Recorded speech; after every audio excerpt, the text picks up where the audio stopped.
Breaking news iBomma లేదా movie rules ఇలాంటి సంస్థలు ఇలాంటి సైట్లలో సినిమా రిలీజ్ అవటం పాపం అది థియేటర్లోనో ఓటీటీలోనో వెంటనే మూవీ రూల్స్లోనో ఐబొమ్మలోనో ప్రత్యక్షమవుతూ ఉంటుంది. చాలా ఎక్కువ మంది మొబైల్ చేతిలో ఉన్న వాళ్ళందరూ కూడా దాదాపు ఐబొమ్మలో సినిమా చూస్తున్న వాళ్ళే. అయితే ఇప్పుడు ఐబొమ్మ నిర్వాహకుడు రవిని పోలీసులు అరెస్ట్ చేశారు. మూవీ రూల్స్ను కూడా ఆపాలి అంటూ సినీ పరిశ్రమ నుంచి డిమాండ్లు వినిపిస్తున్నాయి.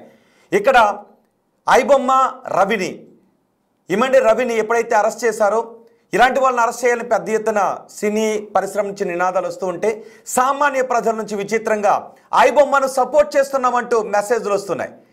ఐబొమ్మ కావాలి అంటూ చాలామంది మెసేజ్లు చేస్తున్నారు.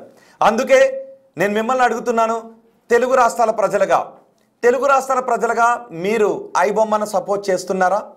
సినీ పరిశ్రమ ఐబొమ్మను సపోర్ట్ చేయడం లేదు.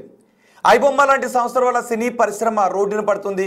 సినీ పరిశ్రమ రోడ్డున పడితే లక్షలాది కుటుంబాలు రోడ్డున పడితే ప్రత్యక్షంగానో పరోక్షంగానో సినీ పరిశ్రమను బేస్ చేసుకునే లక్షలాది కుటుంబాలు ఉన్నాయి.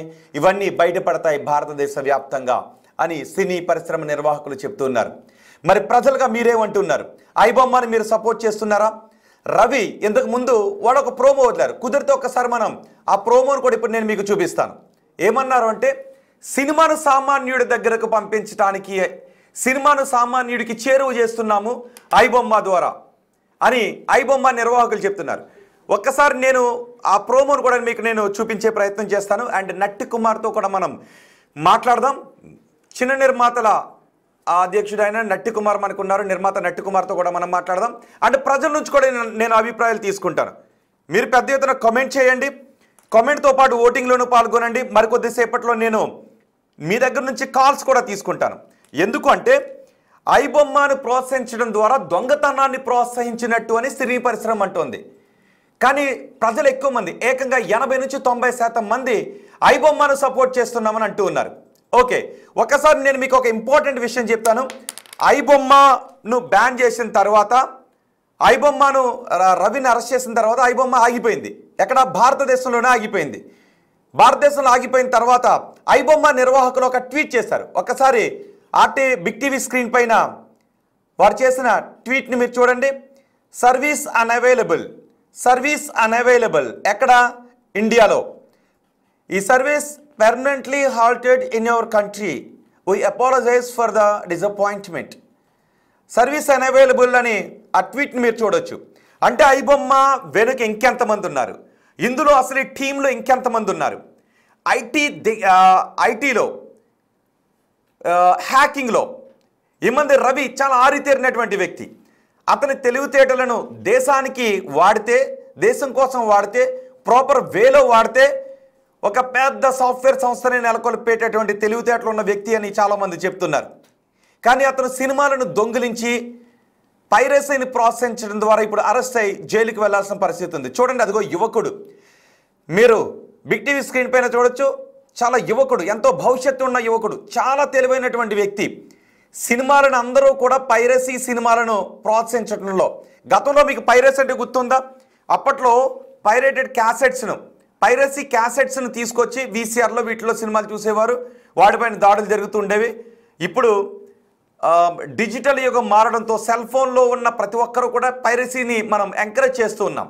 సినీ పరిశ్రమకు చెందిన వాళ్ళు అదే మాట అంటూ ఉన్నారు. సో మీరేమనుకుంటున్నారు? మీరు ఐబొమ్మలో సినిమాలను ప్రోత్సహిస్తూ ఉన్నారా? ఐబొమ్మలో సినిమాలను మీరు సపోర్ట్ చేస్తున్నారా? చూడండి ఒకసారి. ఐబొమ్మ ఉండాలా వద్దా అంటే 74% మంది ఉండాలి అంటున్నారు.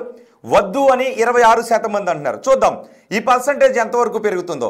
నేను మిమ్మల్ని అడుగుతాను, సినీ పరిశ్రమకు చెందిన వ్యక్తులు పైరసీ మీద పెద్ద ఎత్తున ఫైట్ చేసి ఈ పైరసీని నిర్మూలించకపోతే సినిమాలు ఆపేయాల్సిన పరిస్థితి వస్తుంది అని అన్నారు.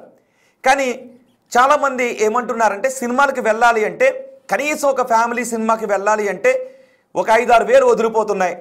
అదే సినిమాకి వెళ్ళి పాప్కార్న్ తినాలంటే ఆస్తులు అమ్మేసుకోవాల్సి వస్తుంది. పోనీ ఏదో ముచ్చటపడి పిల్లల్ని తీసుకుని మల్టీప్లెక్స్కి వెళ్ళామంటే పక్కోళ్ళు పాప్కార్న్ తింటుంటే మా పిల్లలు చూసి చప్పరించే పరిస్థితుల్లో ఉన్నామని చాలామంది అంటూ ఉన్నారు. సో దీన్ని కొంతమంది ఏమన్నారంటే, ఎవరు మిమ్మల్ని మల్టీప్లెక్స్కి వెళ్ళమన్నారు? స్తోమత ఎంతవరకు ఉందో ఆ థియేటర్కి వెళ్ళండి, సింగిల్ స్క్రీన్ థియేటర్కి వెళ్ళండి. అక్కడ 30 రూపాయల్లోనే పాప్కార్న్ దొరుకుతుంది. మీరు ఎక్కువ కాస్ట్ పెట్టుకుని మల్టీప్లెక్స్లకు వెళ్ళి పక్కోడు పాప్కార్న్ కొన్నాడు కదని చప్పరించి చూడటం కంటే మా స్తోమత లేనప్పుడు సింగిల్ స్క్రీన్కి వెళ్ళొచ్చు కదని కొంతమంది అంటున్నారు. సో ఇలాంటి వాదన అంతా జరుగుతుంది. ఇలాంటి వాదనతో మీరేమంటున్నారు? మీ అభిప్రాయాన్ని కమెంట్ బాక్స్లో తెలియచేయండి.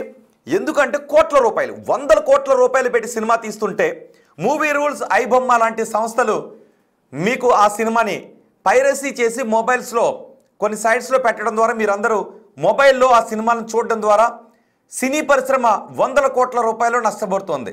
నిర్మాతలు నష్టపోతున్నారు. నిర్మాతలు నష్టపోతూ ఉండడం ద్వారా సినీ పరిశ్రమకు చెందిన వాళ్ళు, థియేటర్ యాజమాన్యాలు కావచ్చు, సినీ కార్మికులు కావచ్చు, వీళ్ళందరూ రోడ్డు పైన పడుతున్నారు. కానీ జనాల నుంచి ఐబొమ్మ ఉండాలి అంటున్నారు. ఐబొమ్మను సపోర్ట్ చేస్తున్నామని అంటున్నారు. ఒకసారి మీకు కుదిరితే ఒకసారి హర్ష ఒకసారి పీసీఆర్లో మాట్లాడిన ఒకసారి ఇంతకుముందు ఎందుకు మేము పైరసీ చేస్తున్నామన్న దాని గురించి వాళ్ళు ఒక వీడియోని రిలీజ్ చేశారు కదా. మేము సామాన్యుడికి సినిమాని దగ్గర చేస్తున్నామని. పోనీ ఉన్న సామాన్యుడికి ఖరీదైన వైద్యాన్ని చేరువ చేసే ప్రయత్నం చేశారా? అంటే ఒక సినిమాని సామాన్యుడికి ఫ్రీగా పైరసీలు చూపించడం ద్వారా ఒక గుండె ఆగిపోయే వ్యక్తికి స్టెంట్ని సప్లై చేయటమా? తిండి దొరకని వ్యక్తులకు 2 పూట్ల తిండి పెట్టడమా?